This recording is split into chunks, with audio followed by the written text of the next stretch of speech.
Bonjour, we are looking at how to pronounce this French phrase, being the French title for the novel by Stendhal, The Red and the Black is translation in English. Le rouge et le noir. Le rouge meaning the red, et being French for and, le noir, the black. Le rouge et le noir. Bonjour, we are looking at how to pronounce this French phrase, being the French title for the novel by Stendhal, The Red and the Black is translation in English.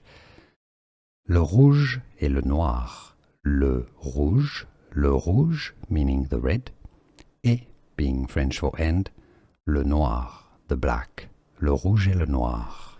Here are more videos on how to pronounce more confusing words and names too many mispronounced. Like this video if you found it useful. I appreciate your support. I'll see you soon and thanks for watching.